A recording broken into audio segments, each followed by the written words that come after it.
Welcome to the Captive Audience. It is the 21st of August. I'm Kevin Hoare, your host, and we have a very special Captive Audience episode tonight, recorded just a few days ago with Lane County Commission Chair David Loveall. He has quite a story to tell about what's happening with the management of that county, the startling waste, some things that sound a lot like corruption, toxic charities, misappropriation of resources in such a way that they have made the homelessness problem worse, not better. And of course, some dirty insider politics. And he actually expresses his faith openly as part of the proceedings at a Lane County Commission meeting. And now he's receiving all kinds of flack for that. But he wants to tell us what his principles are and how he sees these problems can be solved, as we keep in mind that all of this is to serve not just the voters, but a higher power. Please enjoy this episode with David Loveall.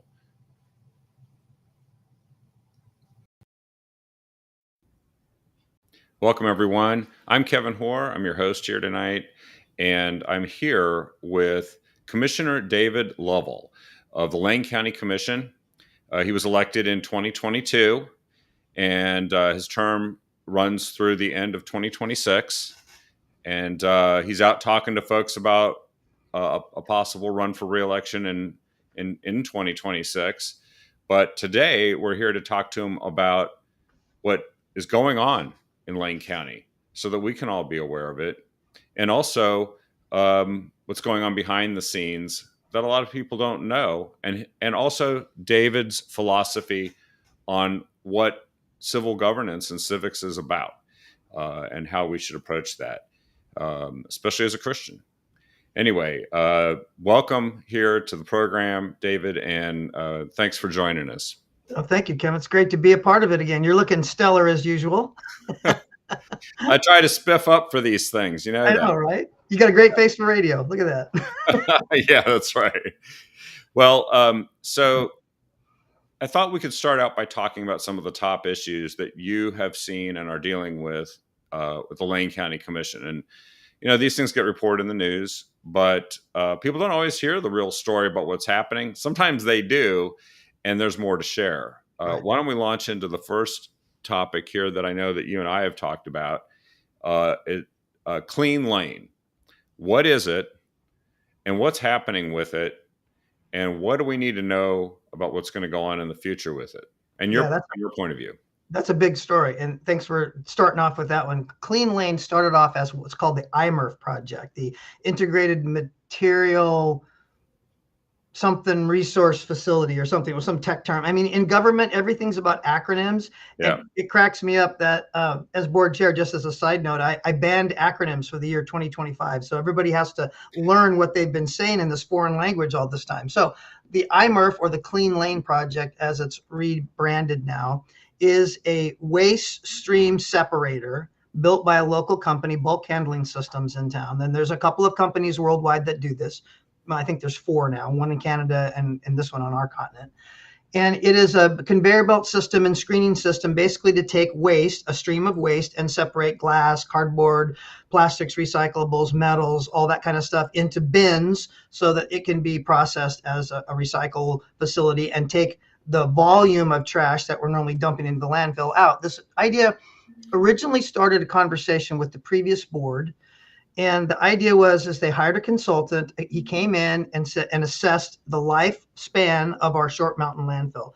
And in April of 2022, in a public meeting, this man said, I forget his name now, I used to have it on my tip of my tongue, but he said that Lane County is in a very unique position, that they have well over 100 years of life left on their landfill.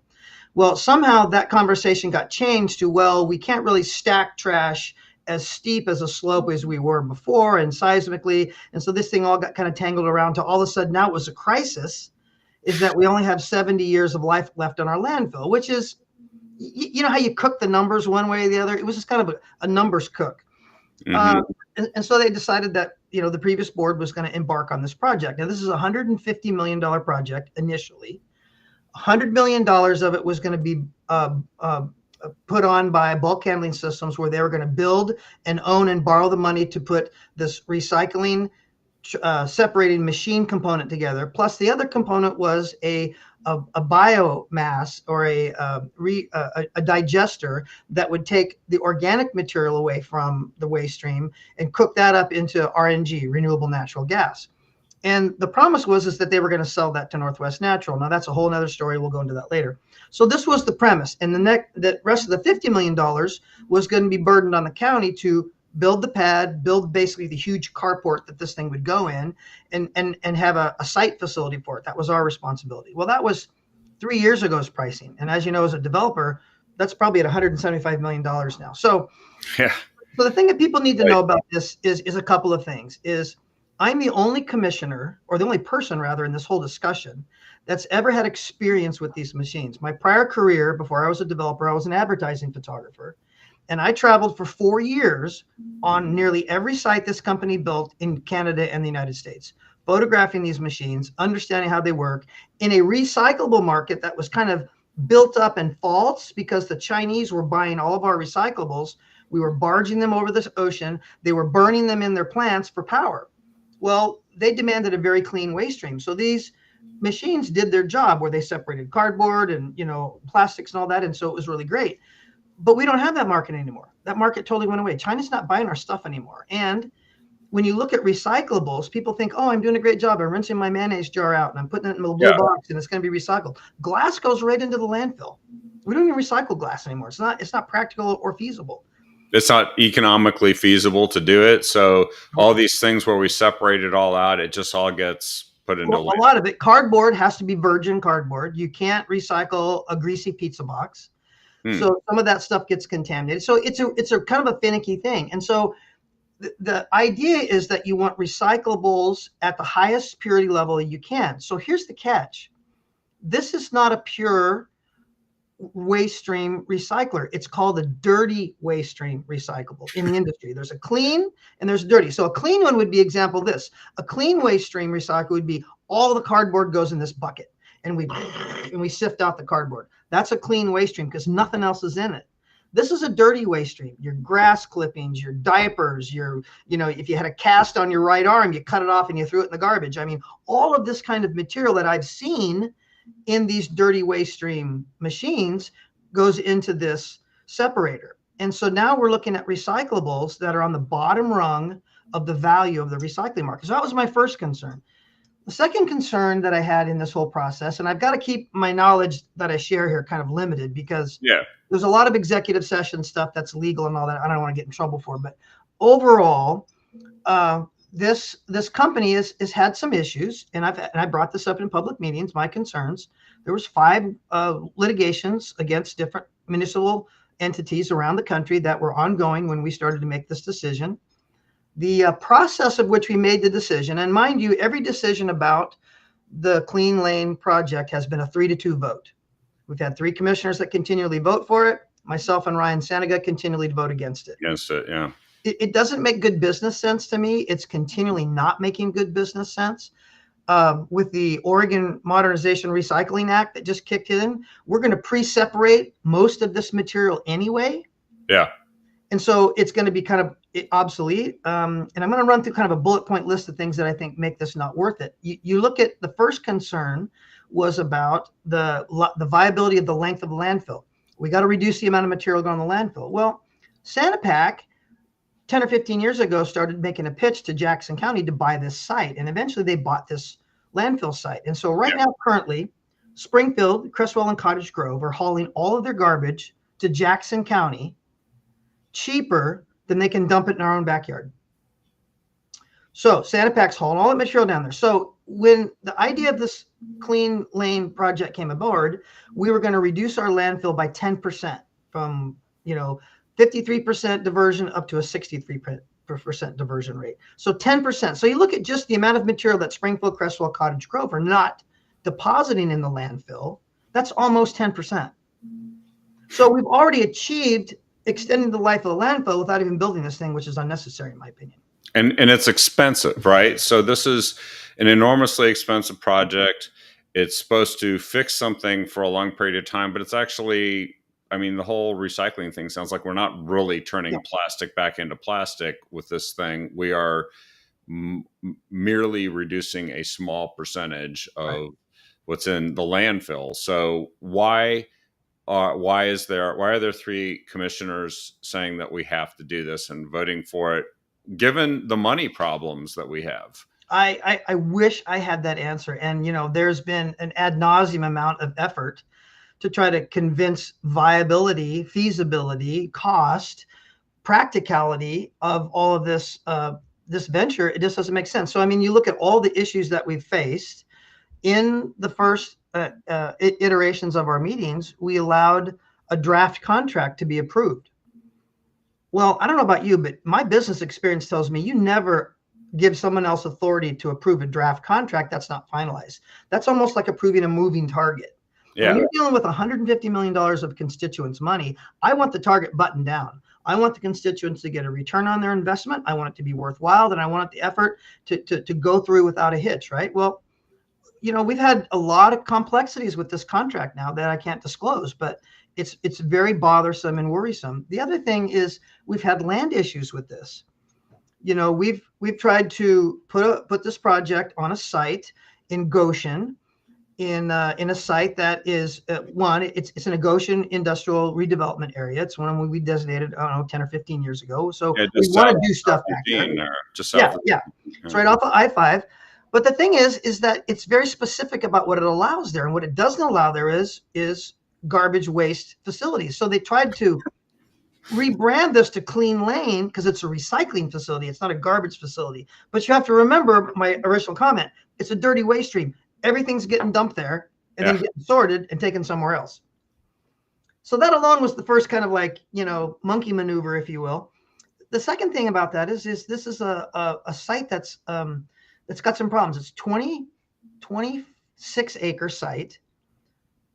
2 acres of the site are above floodplain. So basically 24 acres of that site is basically wetland. So that's problematic, I would think, right? I would think, Land Watch or one of the environmental groups would have, up in arms about this. It's got a creek that runs right through it, a beaver creek. It's funny thing about it, in this lot configuration, there's, I think, 4 different property lots. One of them's not even got a legal lot line on it. So here we are as a county when we have our land management department, our LMD department, and we're forcing everybody to make sure, my gosh, if you're going to develop, you have to make sure your lot's legal and the lines are clear. And we drag our constituents through this inordinate bureaucratic process to develop. But as a county, we're like, yeah, no big deal. Do whatever we want. So then we realize we have all these problems. So this plan gets cooked up. Now this, I say this because it's just my opinion. Okay. I mean, the way the staff looks at this, they have a 3-2 decision. The board has decided to do X, Y, or Z. So we will do whatever it takes to make sure the board's wishes are achieved. So that's their running orders.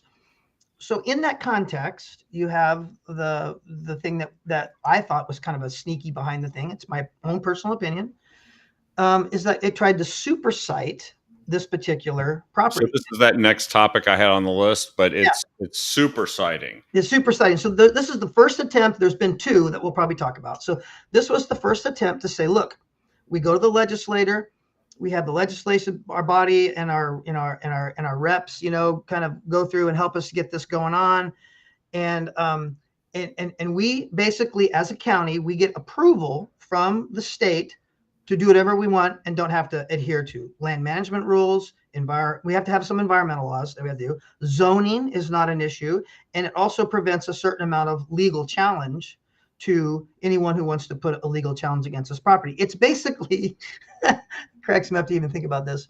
We've been protesting no kings in the street for how long now in Eugene, Springfield, but yet the county acts like a king in this case and tries king style land management. Yeah. So it went to the legislator. Commissioner Seneca and I were on the Zoom, and we were staunchly against it and gave all of our reasons for it. And there's parts of our delegations that gave reason for it, and it's good tape to watch. I'll just say that. So basically, it failed. Nobody wanted to pick up that hot potato, and so it failed. So we're in the process now of still trying to go through LUBA and go through the regular process to get that Land use board. land use board of appeals. Yeah. So we can get that property designated for what this project is for, because that's our responsibility. We have to do that as a county. It's part of our contract. So that's where we're at now. I'm still very opposed to the contract because I don't think we need it. I think it's too costly. I also can prove by numbers that we don't have enough trash flow as written in the contract to make it viable. So if we don't have a certain tonnage a day to operate this machine at its capacity, we pay a fine. So that's bothersome to me in the contract. So right now we don't have that amount of flow. And then you also look at the other thing that I brought up in a public meeting is that last June, a year ago June, we increased the tipping fees 8%. And so people have been paying for a year for 8% for those tipping fees because that increase was going to help us debt service our portion of the $50 million investment. So you following me? So we're going to build this property. And so we're going to pay for it with debt service from these increased rates. Well, here's the catch. We're not drawing in enough income now than we were last June prior to the rate increase. Let me say that again. We're not making as much money before we made the increase, even with the increase in place. So where's that money going to come to service the debt? And so just to explain to folks, you guys institute these projects, and it sometimes is bonded, right? You end up, and bonded means the county gets a loan. Yeah, the county gets a loan and associates some tax revenue with it so that it's supposed to be repaid as the loan requires. And you guys didn't have enough tax revenue coming in to offset this before. And now, so we made an 8% increase to offset that.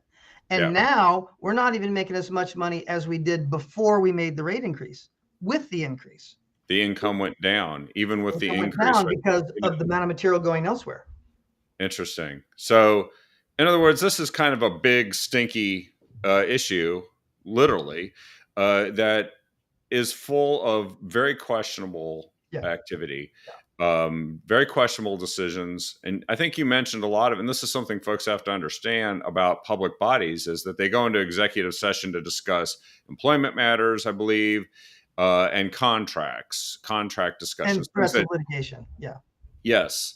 And so a lot of things will happen behind closed doors and only be revealed later for people to discover after the public decision was made, and it gets stinkier. So this is interesting. Now, you said there was another example of supersiding, which is where the county gets to put rules on the public. But then they, like the king, doesn't have to follow those rules. Those rules are just for the peasants, and for want of a better term, for analogy. True. Yeah, maybe you could explain that other supersiding example. Yeah, let me just say that this next example is about the stabilization center. This is a mental health facility that basically, when you're on the street and you're in crisis, and even if you're, a parent of a 14-year-old girl who's going through some crisis and you need a place to take her, Lane County has not had a place like that. Yeah. And my former son, who we adopted from Uganda, was on the street for almost 2 years in mental crisis, and there was nothing we could do. Lane County had nothing that they could offer him. And eventually he went to Bend. We got him some plugged in there. They had a program there. And eventually he succumbed to mental illness and committed suicide. So I personally know the value of this project, and it's imperative that we make it work. And it's imperative that we do it right. So, the problem that I have typically with the government that we'll probably get into later is, as an entrepreneur for all of my life, the government moves at such a slow pace. I say that it moves at the speed of frozen molasses. Yeah. Because it just has so many hooks and transparencies and meetings and keys. By the time you get something decided, it's a year or two down the road. And maybe the parameters of how you made that decision are now very different, because we live in a very different world than we lived in 2 years ago. Yeah. So this is one of those examples where Springfield, back in the day when we were developing Gateway under the Steve Kornacchia, 1990s county commissioner regime. And, thank God for Steve Kornacchia for having some of this vision and getting this money together. And it was cobbled together because it was a matched program with timber revenue. We matched $40 million to this to Yeah. make Gateway happen. So it was an opportunity we had to seize at the time. And so we created this campus industrial area where Sony originally went, the International Box Paper Manufacturing there, some of the ancillary corporations that fed the Sony machine were in this campus industrial area, which was going to be Springfield's future. Okay, you put that on the shelf for one series of thought, and then you look at Peace Health. The hospital was a coup getting that hospital there. When John Arley cobbled up those 15 pieces of property to make that hospital deal happen, I mean, that was great that Springfield got that complex. And from that complex, Peace Health has now acquired 75 developable acres around that campus. So you have to hold that thought in mind too. So here's a medical complex that has 75 acres of developable property for expansion. And we have to think 100, 200 years down the road for medical complexes. And then you have Springfield's desire as a economic engine entity to parlay off a campus industrial section to where we're going to put infrastructure in there and we're going to put businesses that employ people in there. That's our goal. So you have the two of them collide when Peace Health comes to the county and says, look, we're closing down our behavioral health hospital on the University District site. And I think that's going to end up being sold to Bushnell for their nursing program, which is a great idea. Mm-hmm. But the state still mandates that they have a behavioral health hospital. They won't let that go. So the Peace Health folks come to the county and say, hey, let's partner. You find a piece of property, we'll partner. We'll put those two facilities, the behavioral health center and the stabilization center, on the same piece of property, and they can tandem off each other. Great idea. Still a great idea. They look at this. They look at 30 pieces of property, according to the reports I've seen. The last three that were in running one was in Coburg, off that industrial area, kind of by where the coach companies are. And one of them was on Chad Drive that I cobbled up with the Chambers folks. They weren't going to sell that, but it was kind of just to the east of the KEZI news site across the VA. Yeah, it was kind of between the VA. It was kind of between the Levi's building and the old Comcast building. That site, which I thought was great. Shovel ready, no flood issues, no anything. All the infrastructure's there. Bing, bada, boom. We can start it next week, kind of thing. And then we have this site here, this International Way site. Now, this is a vacant land. It's 17 acres of filbert orchards. It has been the last kind of developable piece of property kind of in that whole campus industrial area. And as a developer, you always wonder why. Well, it's because the hardest one to develop. It's the lowest grade. A lot of it's in a floodplain. And just to start the conversation of building there, we're going to have to put 5 feet of structural rock over at least 8 acres of that property. So that alone gets my developer brain kind of ticking. All right, what's the cost? Can we achieve the cost? Can we build what we want to build for what we have budgeted? And the answer to all that is no. So unbeknownst to us in the legislature, at least me as board chair, I didn't know this. All of a sudden, I find out from a constituent that the legislature is considering a supersiding decision on this piece of property. So in other words, they're going to circumvent the campus industrial zoning. They're going to put medical facility there, which it's not zoned for. They're going to adhere to some of the floodplains, but they're going to get out of it by putting structural rock in there. And they're going to zoning flood. They're going to limit the litigation that can be happen against it. And basically going to be able to kind of like bully their way into having this property. And so what? So it was in House Bill 2005. It was a blank shell bill. State legislative bill. And so I'm watching this thing, and nothing's in it. There's a title, but there's no information in it. Yeah, it's one of these gut and stuff deals. Gut and stuff bills, and I didn't know about that. I mean, I'm new to this political scene. I mean, that to me just seems super dishonest. I mean, why do you want to say one thing and do another? I don't know. Seems dishonest. But so anyway, they get this thing passed. And so I didn't know as board chair. My vice chair didn't know. The mayor of Springfield didn't know. The president of the Springfield City Council didn't know. Nobody on city council knew. And so I'm thinking, wow, this is a public relations nightmare. When you have the city of Springfield and the county kind of doing what the county wants without even including the city of Springfield in its idea or to even get their sign off. And so as you can imagine, there's some feelings out there that were pretty upset. There's a handful of folks that are out there, Richardson Sports, the Justina Group, House, the FedEx guys. they're kind of wondering, hey, what the heck, over? Why does this facility have to go here? And they're judging that facility by what we see with some of the other facilities that the county owns, because they don't know any different, like the Navigational Center in Santa Clara, a Yeah. low barrier, come as you are, you can do drugs, whatever. But yet the ancillary chaos that goes around that, I mean, it's a mess. Yeah. Yeah. And We're going to talk about that. Yeah. yeah, and so in Kelly Richardson's mind, he moved from West Eugene out off West First Street because they were letting people camp in front of the road, in front of his business. And so he was like, I'm out of here. So he invested millions of dollars in the campus industrial zone because it was a clean, visionary, restricted zoned area that would continue to be a clean, safe place for his 420 employees. So that's where the rub is. So the legislator approved the super siting. So now all of a sudden it's ta-da, we're going to build this stabilization center. It's a great thing. Everybody get on board. But you have these people that bought into this and spent millions of dollars going, this doesn't belong here. What the heck? And, comma, the question is, if Peace Health has 75 acres of developable property, why don't we put it on one of those? Yeah. That's the thing. It sounds like you have a viable alternative Yeah. that would actually be more efficient and would actually fit with the purpose of what you're trying to develop. And yet somebody, and I think this is where we can't find, we doesn't seem like we can get to the bottom of this in government. Like, No. who's actually behind this? Who's actually directing it? It's almost like there's a shadow government or there's a shadow organization that's pushing these things, and they magically start happening in bills in the legislature, on areas that don't make sense. Usually, this traces back to a lack of honesty and transparency in government. Is what I seem to have experienced. What do you think about that? No, I think you're absolutely right. I mean, the integrity of government to me is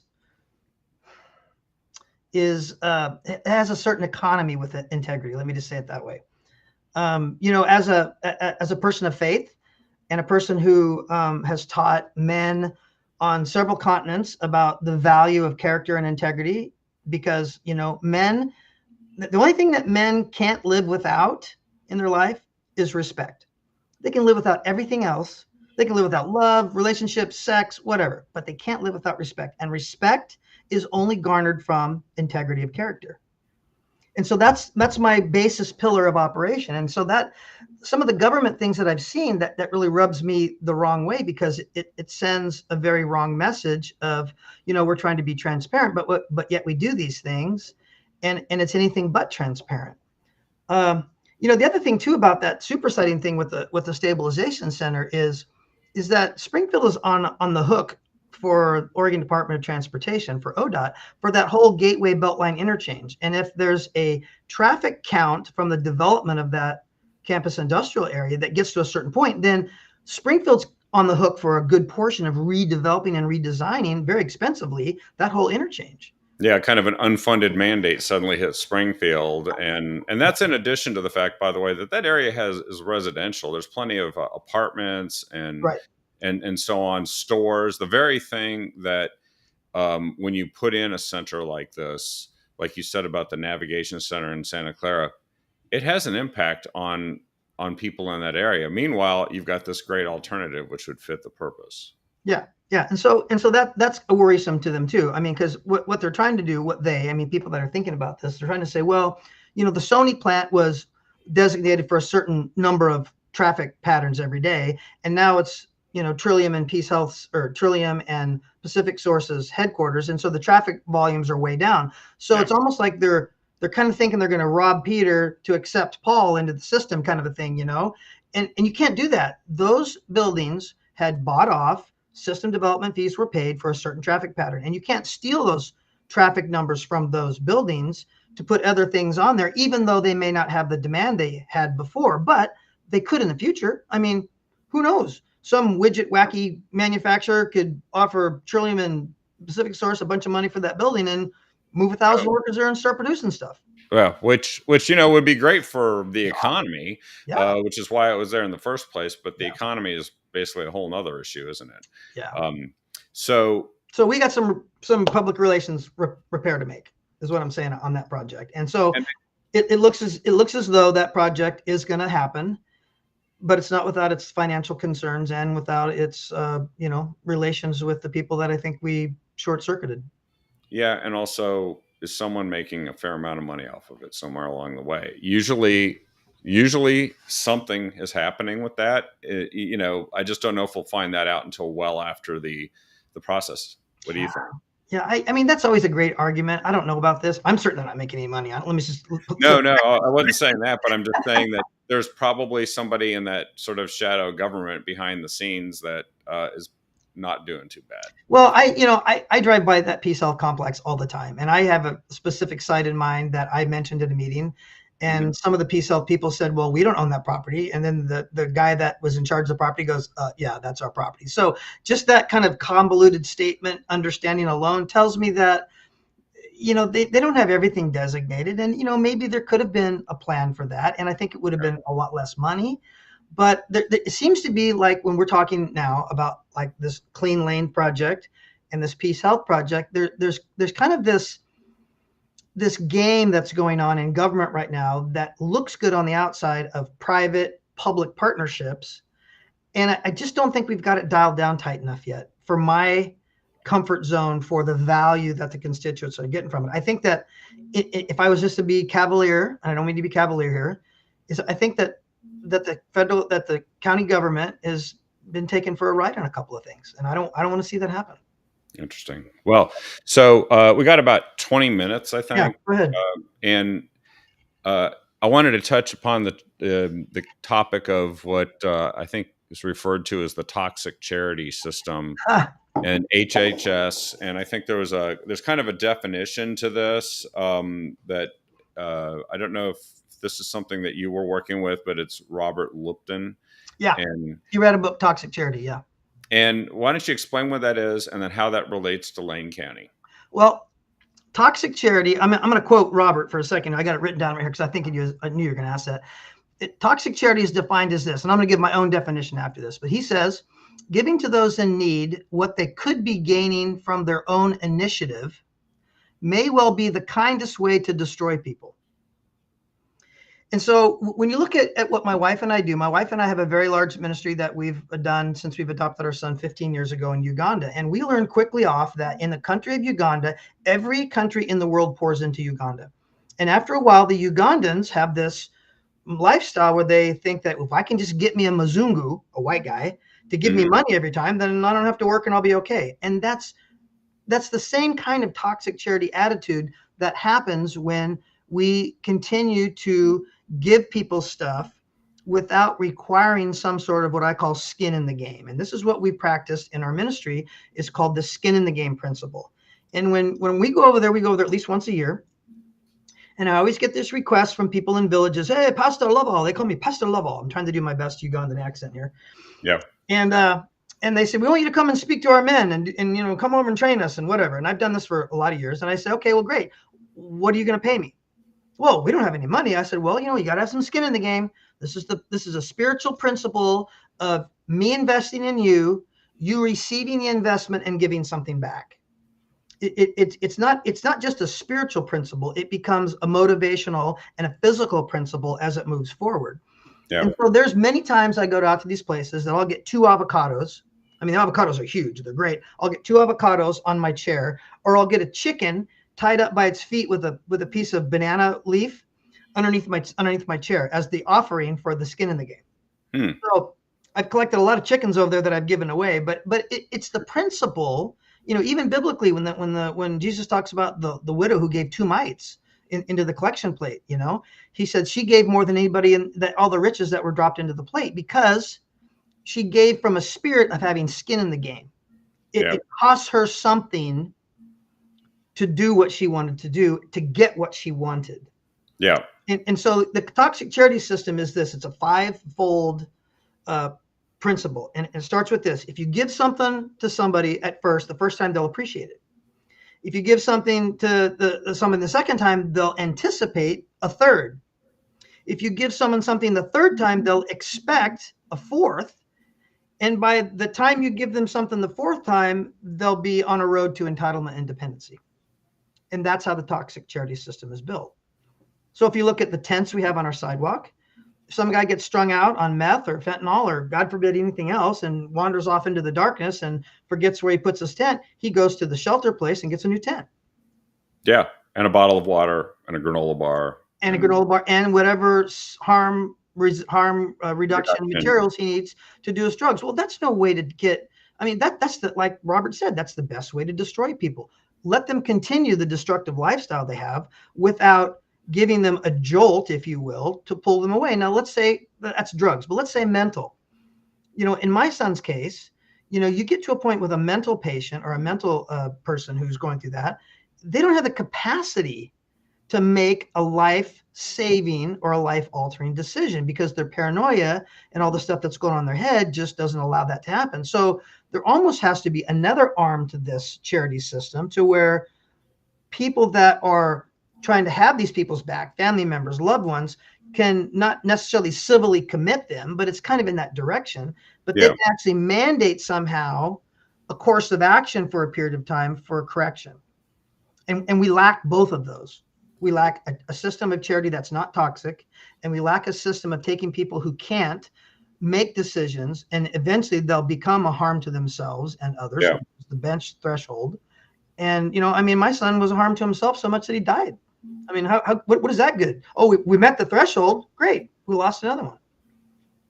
So this is really an example where it's the cruel to be overly kind in the view of the person. It's more serving the interests of the person that might be giving things, but it's actually Absolutely. not serving the interests of the person receiving it because it steals their initiative and it steals their ability to to regulate and improve and eventually govern themselves, which is actually the whole point, isn't it? Yeah. I used to think that I was doing something really good. I would take my little $1 bills I'd get from change and I'd stuff in my ashtray in my car.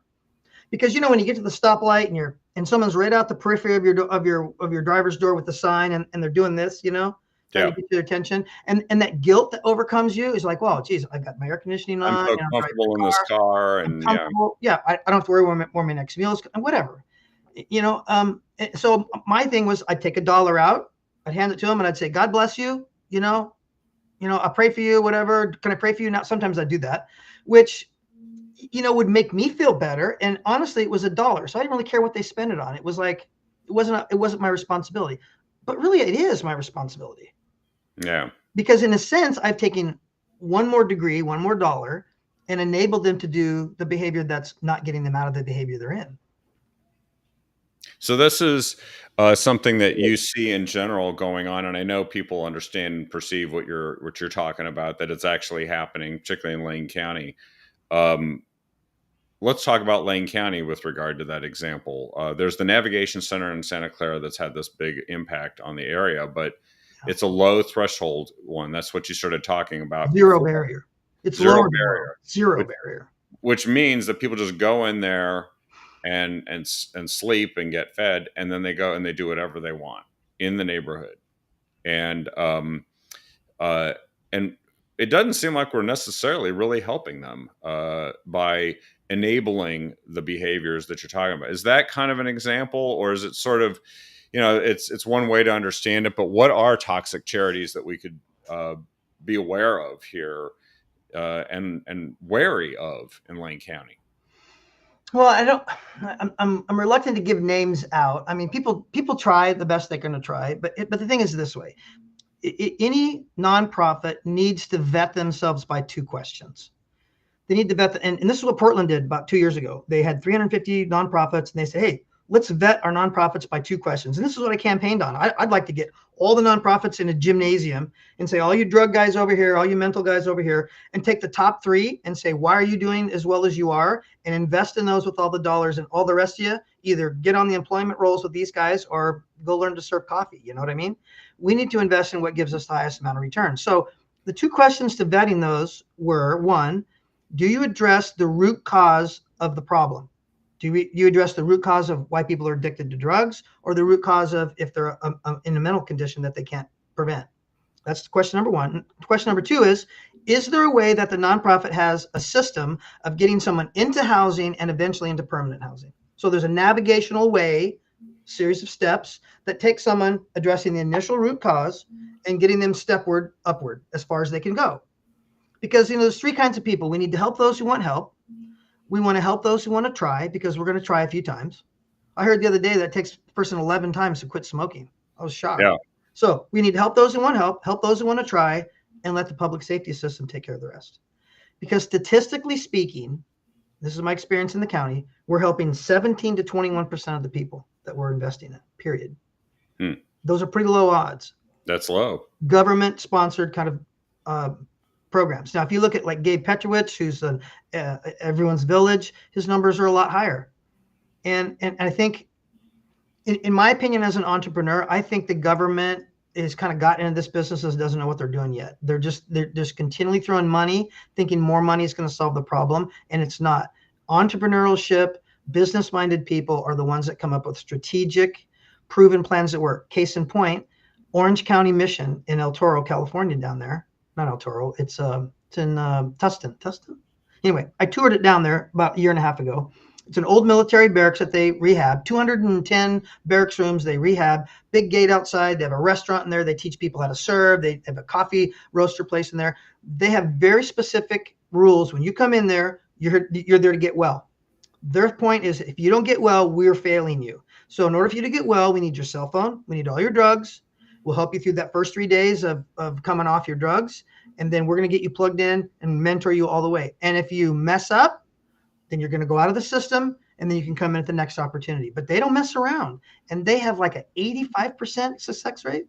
Yeah, they're asking for people to actually reciprocate. Right. They owe something in return for the opportunity to be helped. I think they also tell people, by the way they are structuring their healing, that I'm willing to invest in you with my whole heart, and I just need a piece of your heart back. And when you give someone harm reduction drugs, you're not investing in them.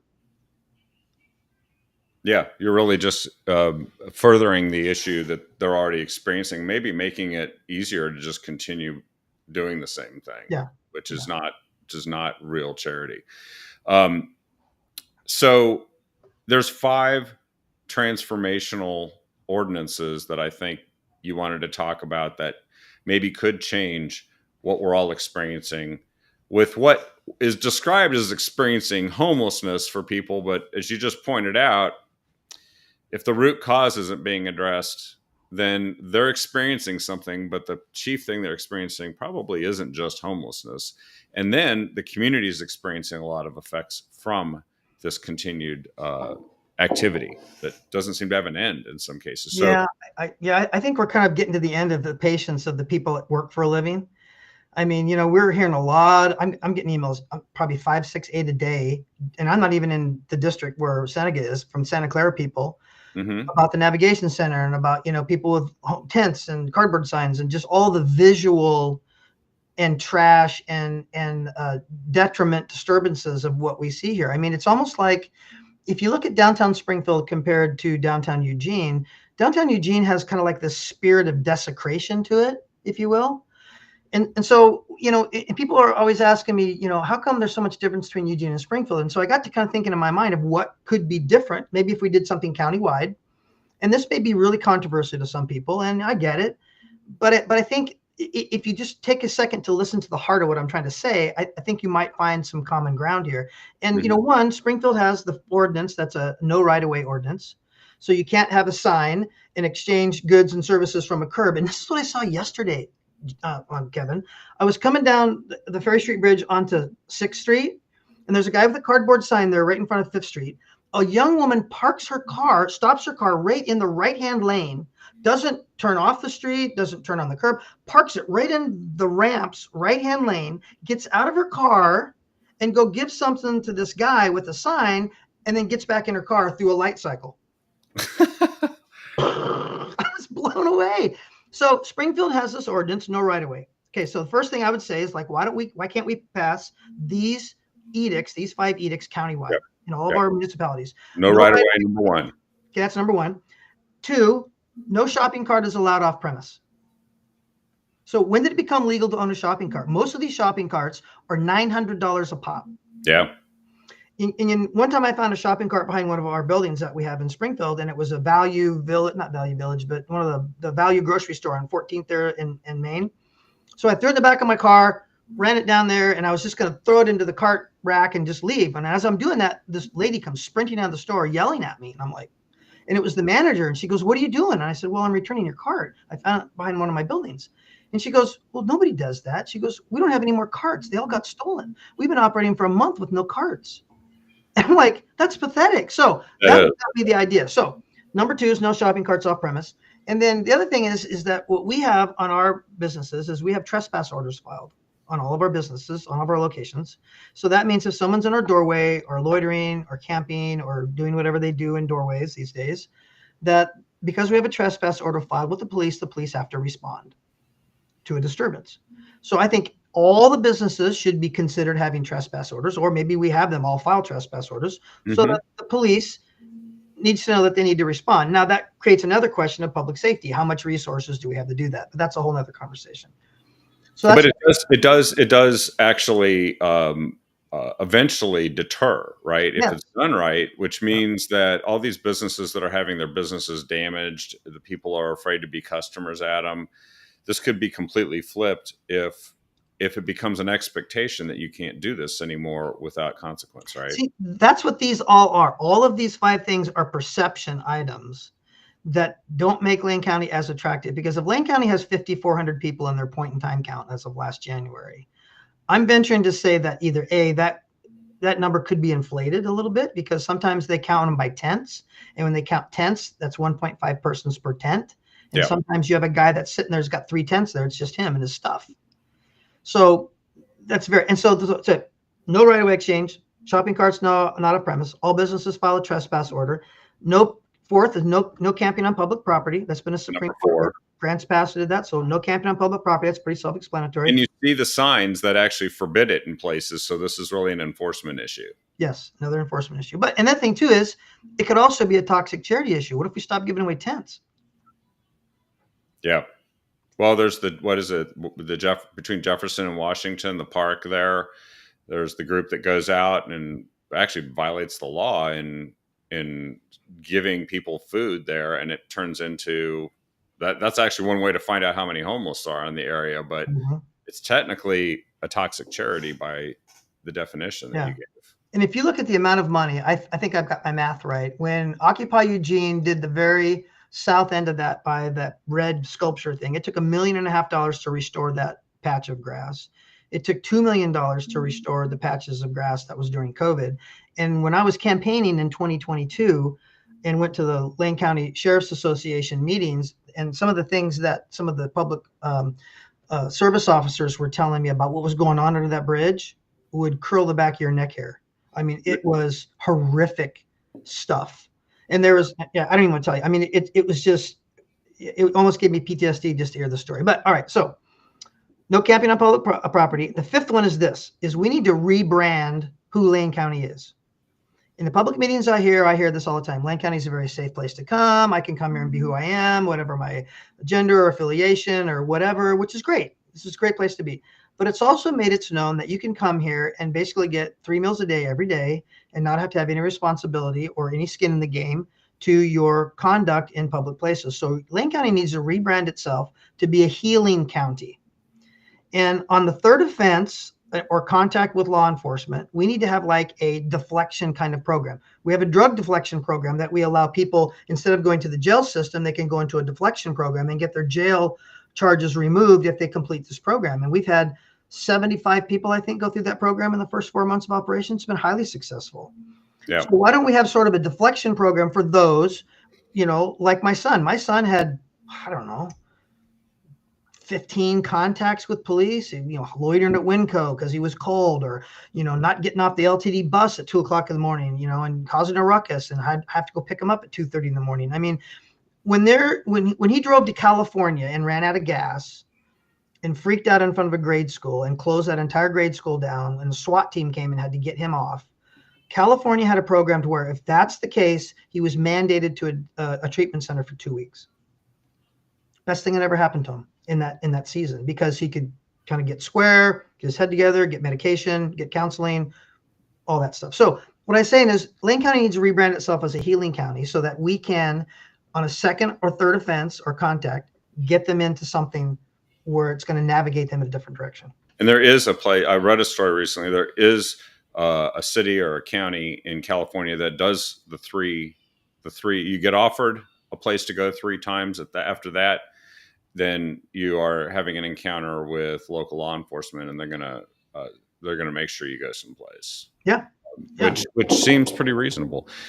So, with the time we got left, and this is a really important part here, I think um, the stuff that people don't really hear, which is sort of the dirty insider politics, Yeah. the backbiting and sharp elbows, and the stuff that that gets done to people in order to really make it difficult to ably and transparently and um, effectively serve in public office or run for it. Uh, you've experienced some of this lately, and why don't we just start out with the first one here? Describe the HR report that was filed against you for using, I believe, the word blessings. What Yeah. happened? Yeah, that was part of the complaint. So, we have birthdays here monthly, and we have the celebration for people and staff and all that. And so there's a number of birthday cards that come across each person's desk each time. And so I signed a birthday card to someone who I felt I knew, and I said, "Hey, thanks for doing kingdom work. Blessings, Commissioner Loveall," because they're doing some decent work within the county. Well, I got a phone call from our county council a week or two later and said, "Hey, this person filed a complaint, and really you should watch what you say on a birthday card." And I'm like, "You got to be kidding me!" So when did that phrase become toxic? Now, he was saying, "Well, the blessing thing might be a hook to some religious connotation, whatever." But okay, fine. And I'm thinking to myself, at what point did we come into a place where we actually look for opportunities to be offended? And because we look for opportunities to be offended and cause reports to happen, those reports, even if they're not egregious, become part of a systematic file that then over time become the righteous facts to do some sort of corrective action or firing or whatever there is. I mean, we used to live in a country where you were assumed innocent until proven guilty. We don't live in that work environment anymore. I have had instances where people have made up stories, actually made up stories about my conduct, filed a report, and then I find out about it after the effect and have to file a rebuttal report that never happened and I wasn't even in the building at the time. Yeah.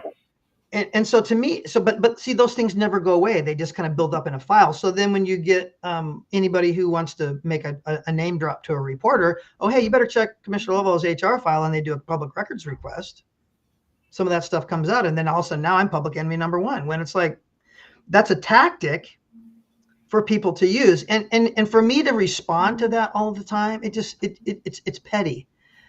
But the fact of the matter is that having that cloud over you all the time and having to walk on eggshells, and then you see everyone else in staff walking on eggshells because of that. They're claiming that they're doing this because they're preventing a hostile work environment, when in fact they're creating one. They're creating one, but they're also um, it's not criminal, but they're creating a penalty or a punishment for you giving your honest expression Right. of your own religious principles Right. as a Christian, which you refer to them as kingdom principles. It struck me. You said, "Thank you for your kingdom work." Well, that's just how you view it. You're entirely free and should be.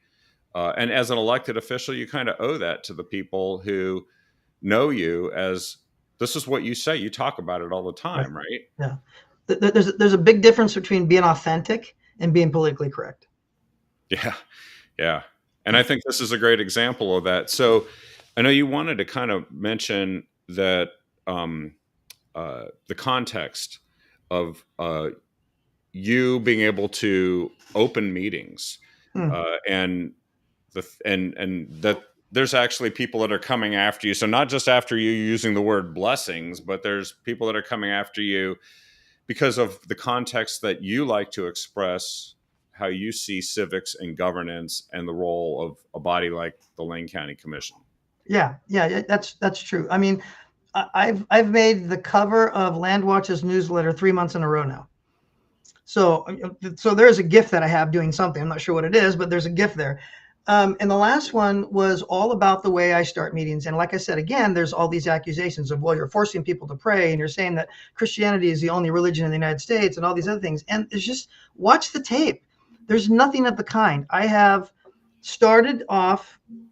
We use Robert's Rules of Order here in the county, right? And some people say, well, it's a loose one, and then depends on who you are. If you're trying to stick somebody a knife in their back and you're saying you're not using Robert's Rule of Order, so it depends on what weaponization you're using Robert's Rule of Order. But when I was voted as board chair, it was a 3-2 vote. There was a few commissioners, two commissioners that didn't want me as board chair, and one of them said the reason why is because I didn't understand Robert's Rule of Order. So I went home, bought the 1,000-page book, studied it all weekend, and figured out something very important, that John Martin Robert's Rules of Order in 1875 got his butt kicked at a church meeting. And he was like, this is not right. We need some parliamentary procedures of how to do a meeting so that people can be heard and the meeting can progress in an orderly fashion. But he also recognized this, is that each meeting should start with the emphasis or the thought of God before country. Now, whether you believe in God or not is entirely up to you. I can say without a doubt that this nation was founded on a principle of godly principles, and godly men founded the Constitution. And you can't refute that. You may want to argue that, but you can't refute that fact. The Judeo-Christian principles are completely obvious. Yeah, Yes. right. So to me, it was like, all right, well, I got to be careful. I can't be preaching, because I was a preacher for 5 years. I was a pastor of a church. But I wanted to make sure that my constituents and my colleagues knew that we had a responsibility to ethically, honorably honor the tenets of our country, our flag, our veterans, our first responders, those heroes of people that have gone before us that have done extraordinary things and died with great feats of sacrifice. I wanted to make sure that we embodied that before we met as a governing body, because the fact is Lane County doesn't say the Pledge of Allegiance. We're the only body in the state that doesn't do that. Really? No, we only do it one time a year, and that's at the State of the County in January when the board chair gives its annual speech. We say it then, but we don't say it. Springfield City says it every meeting. Eugene City says it every meeting. We don't. And so there's been this respect and this honor, in my opinion, as a Navy veteran, that's been taken out of the county proceedings. And I wanted to put that back in as board chair. So well, that's very, very commendable, and just shocking that Lane County is the one that won't do it. Yeah. And it's been that way for decades. I called up one of my friends, Steve Cornacchia, like I'd mentioned before, 1996, I think he was a commissioner. He said, well, we didn't do it then. And he was a special forces guy, one of my good friends. And so it's been a long time coming. And so I wanted to at least make sure that our veterans and our first responders and people that had at least some degree of honor and pride in our country, that at least we could honor that. And, I'm not saying anyone else can't be excluded. That's just the way I choose to open the meetings. Now, I'm not violating the Establishment Clause. I've checked with my county council. I'm not violating the church and state laws. I'm not advocating one religion over another. I'm not making people pray. I'm not forcing people to a certain religion. So it's just been an inspirational moment. Like last week was about Jim Loveall. Our 97-year-old astronaut went further in space than anyone before him, and did all these great things as an astronaut and died. And he was an honorable man that served his country. And not only did that, he led others to greatness even more than himself. And that to me, that's the American dream of service. And to have that as an inspirational moment before we serve the public, I think does the county good. Now, some people would disagree with that. Well, and I think if anybody should be allowed to express that point of view in a public body, it's an elected commissioner. You report to the people, not to the HR department, right. and certainly not. It does seem like people use their sensitivities or sensibilities. Often they want those to prevail and be forced upon others. I've heard it referred to as secular progressivism, but there's a lot of different names for it. But it's not meant to. It shouldn't have the power to cancel out your free expression, right? Which is what the First Amendment was all about. Yeah, and even if you express the way you felt about something, hey, this is really uncomfortable to me. I felt this way. I've had those words taken out of context and weaponized and an HR report made. And I said, this is the way I feel. You can't take away the way I feel. I told you I was uncomfortable sharing how I felt, but then you decided to make a report out of it. And so to me, it's just like, I mean, there's people that say, "Oh no, man, you just don't know how to act. You're terrible," So and the, I just disagree. so the latest thing they've got is the so-called spinster complaint. Oh, Uh, yeah, that, that's 2 years ago, last year, yeah. but it's in this And the Lookout Eugene article. newspaper article on Monday. Yeah, you're right. And it makes you think, well, maybe they're thinking about it being election time coming up, and they're starting to um, prepare, till the soil for what they want, Sure. message they want to put out. But and I know there's probably limits to what you can even talk about with this, but at the same time, isn't this yet another example of where you have a conversation with somebody and then they try to weaponize it and use it against you and others? And it even has, from what I can read here, uh, staff of the county seem to feel like this is their duty to admonish you, the elected, on the board. Right. Why is that happening? I wish I had a ready answer for that. All I can say is that in the world we live in, weaponization is chosen source of separating ideologies. And I mean, obviously, I am the poster child for evil. I'm a white, evangelical, conservative male. So I mean, that's four strikes against you in a three-strike ball game. So that's that's all I can think of. But the criticism comes, and I sit there and I listen to it, and I listen to a lot of it, and I always think in my soul, I'm thinking, they don't know me.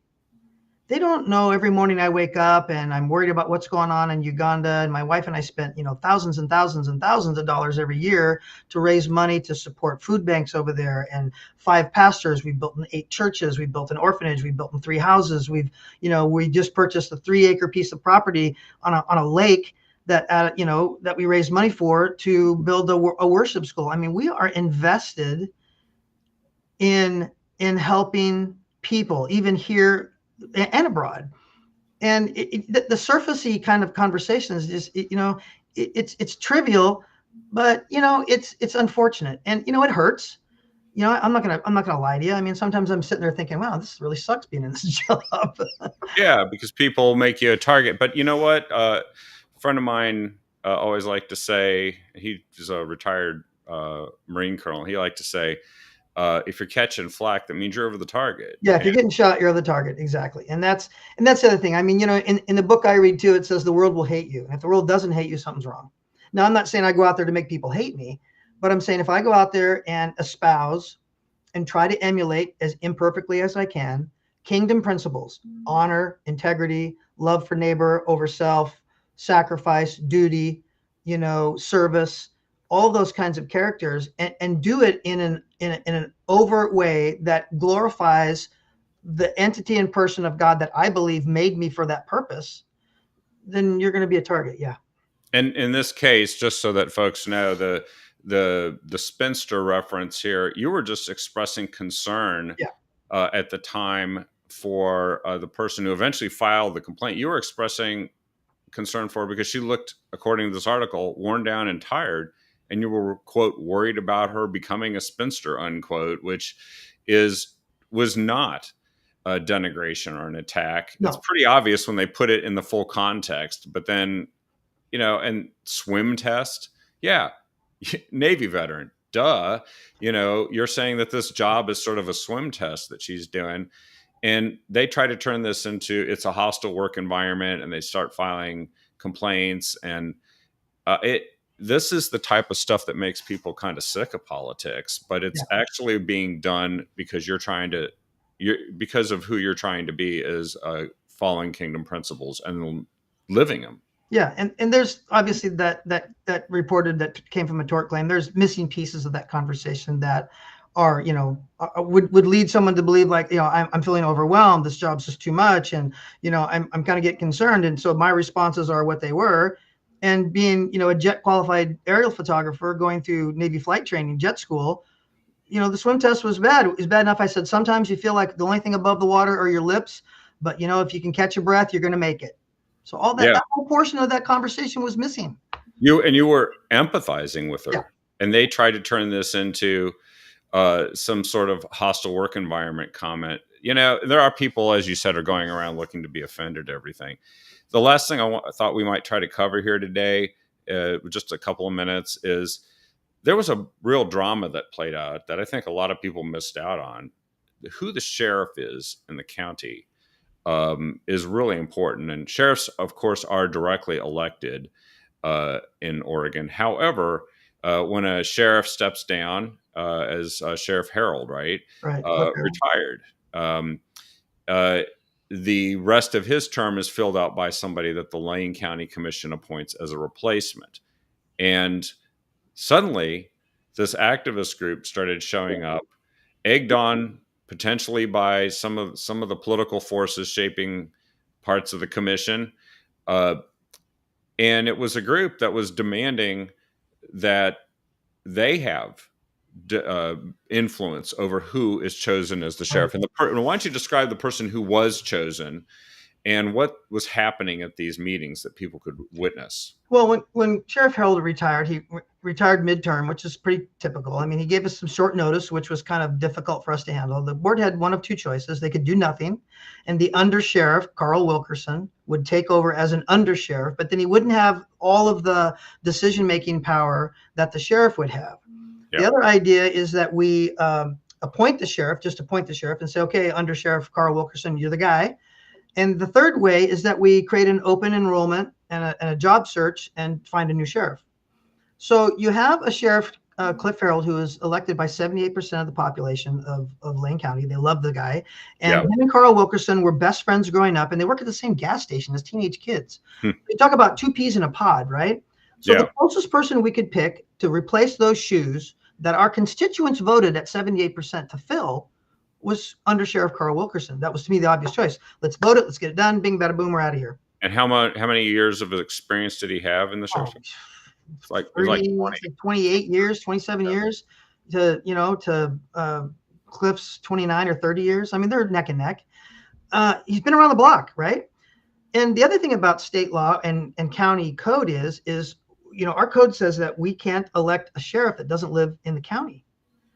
So that limits the pool down quite a bit. Quite a bit. And there has to be a state certification that the sheriff, that we mandate by our county code, that he has to pass. So, and he has to be a sheriff at least 12 years. So those are the three qualifications that we have to have. So you look at countywide, those numbers are tiny. Yeah. So, so there was a group that came in that, this is all during the sanctuary thing, and they wanted certain sanctuary status, and they wanted certain exact verbiage of how the sheriff was going to do his job. And the thing that I kept coming back to was, one, this is the best sheriff that we can choose. Two, rights aren't group rights. Constitutionally, rights only work when they're done individually.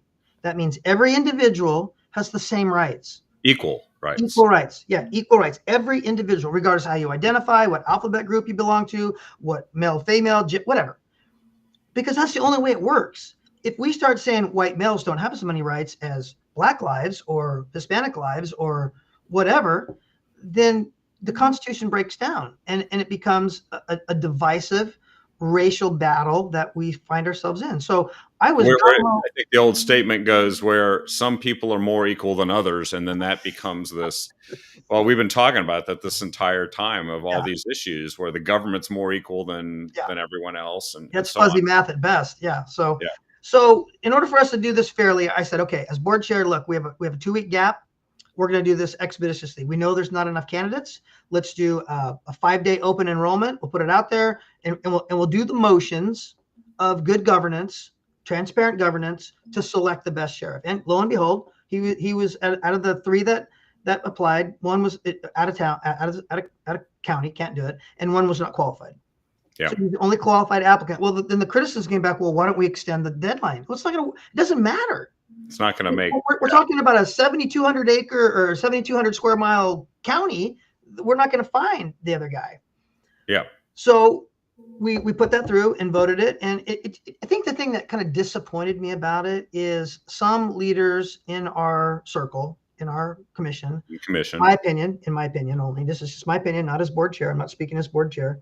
In my opinion, I think laid a little bit of poison to kind of give some doubt to a man and a family man and a lawman and a public servant that didn't deserve that. Yeah. He has been stellar. Carl Wilkerson has been stellar in everything he's done for this county and service and leadership. And I was feeling embarrassed that we did him that kind of disservice when all the honor due him, we should have paid him. And the group that was doing this was the Trans Alliance of Lane County, among others, and denigrating law enforcement. I thought we were past that. I thought we were done defunding them, and I thought we were done denigrating them. And of course, this is grandstanding because it is not a relevant topic for, as you said, the enforcement of equal protections, equal rights, equal public safety for all. Yeah. And so they ate up time. They tried to denigrate this public servant, and you guys saw it through. But let's face it, you saw it through because you had the votes to do it. Yes. And you stood up for the right principles. So what do people need to know, when they think, well, it's just county commission, I only pay attention to, presidential races or Congress or governor. There's a lot of governance that takes place. And this is one key example. Your public safety depends heavily on the conduct of a sheriff. Yep. In this county. Yeah. And he doesn't answer to us. He's not our employee. To the people. Yeah. And so that decision was an important one, and it was only possible because the right people were on the county commission at the right time, and the public also spoke out and defended him in many cases and made it clear what they wanted through their elected representatives. What do people need to know? Like, they can't just tune this stuff out, right? They actually have to pay attention. They have to go to some of the meetings. They have to speak out every once in a while, right? Yeah, national change starts locally. That's fact. And I keep telling people the best way that you can start to affect change is to come give public comment. Your 3 minutes, your word, your grievance, your opinion matters. And if you set the time aside to either do it online or do it live in Harris Hall at 9:00 on Tuesday mornings when we have meetings, it helps. It puts a marker on a page of just documents that we look at every day, but it puts a human face and a human story to an issue that we as elected officials need to know. Because, I serve the District 2 of Springfield, the metropolitan area of Springfield, and a little outliers of Marcola, and a little bit of the Laurel Hill community over there of South Eugene. So there's varying differences just in those little 3 regions there. Yeah. That I need to know what's going on, and I need to know how people want to be represented. And here's the thing. I don't have an agenda. I'm conservative, but it's not the only avenue I travel. I work for the people. I work for the people who elected me. And every time I talk to someone on the phone, I say, and I get off the phone, I say, remember, I work for you and I need to know how you feel. And so what I'm honored to do is I don't need this job, Kevin. I'm a developer. I'm 64. I can collect Social Security anytime. I mean, my house is paid for. I don't need this job. So I feel a sense of freedom that I can ask those heavy, dark, nobody wants to ask elephant in the room questions. I can put government on notice when it needs to be on notice because the people demand that, and they want someone that's going to represent them in the passion that they need to be represented, not in just the status quo that they're used to. And it is important, if you're a Christian, to be paying attention to this. It is engage in civic responsibility and civic discourse. It's very detrimental to just tune it out and say, you know what, that's politics. I'm going to stay out of it. And it's but politics is still interested in how in treating you a certain way. And if Christian principles aren't welcome in governance, then governance is going to have a problem. And you've been taking the arrows for this. Folks need to step up maybe and do their part as citizens. Well, I think just not only as citizens, but as believers that are praying for change. If you're praying for change and not voting, that's a problem. 17% of church-going Christians go to the polls. 17%. So if you look at our last election, 23% of the people of Lane County made the decisions. So if you back that math off, that means very few Christians really made the decisions of what we're going to do. So if the church would just go to the polls and get involved in what they're praying for, there was a time in 2022 that statewide 4,300 votes separated most of the statewide elections. And Yeah. they figured that if the church came out as far as 40%, all of those election races would have flipped. That's how important it is.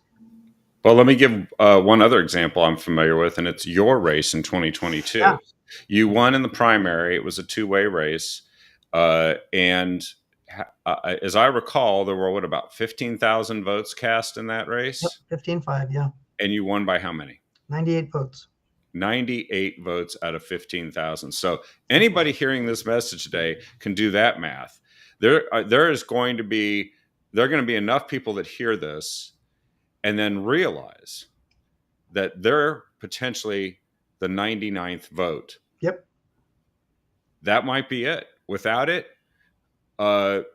then we have a different county commission. We have a different county, and we don't have people that even stand up for kingdom principles and for what's honorable and transparent and effective in government. Not to mention, there's a different complexion on the county. Maybe there's a different set of priorities that we'd be hearing about, and it wouldn't be public safety and eliminating homelessness. It could be something else. Like many of these activist groups, they show up. They use their 3 minutes, don't they? Yep, they do. And the other people that need to speak are working, honestly. I mean, the other thing too is, look, people always want to deconflate the relationship between moral principles, if you want to call it Christianity or whatever you want to call it, religion and politics. Religion and politics has always been in the same room. Moses, let my people go, Pharaoh. John the Baptist, hey, Herod, you can't marry that guy's wife. It's your brother's sister, and this is immoral. And your immorality is going to change the way that we're going to be blessed as a people because of your governance. And he threw him in jail. So you can't tell me that politics and religion aren't in the same room. The integrity of politics is based on a moral government. Yeah, which we must stand up for. Yeah. Dave, thanks for doing this. By the way, his district is District 2, and that covers, it's mostly Springfield, and you mentioned some of the other areas before, but we got to keep our eye on what's happening. And if you want to be able to follow what's going on with Commissioner Loveall, you can go to the Lane County website, and you'll find him under the Board of Commissioners, and you can see the contact info there. And then also he has a campaign website that's up all the time that talks about why you ran and what your focus is and many of the principles you expressed today. And that's loveallforspringfield.com. That's loveallforspringfield.com. What a great name. Makes it really easy to remember. And that's where folks can go and check out, maybe even get on a list. And then, of course, on Facebook, if folks are on Facebook, Loveall for Springfield on Facebook. Right. Good deal. Thanks a lot. Thank you. Appreciate you very much. And hey, keep doing that kingdom work. Be blessed. Thank you. Blessings. Exactly. Exactly.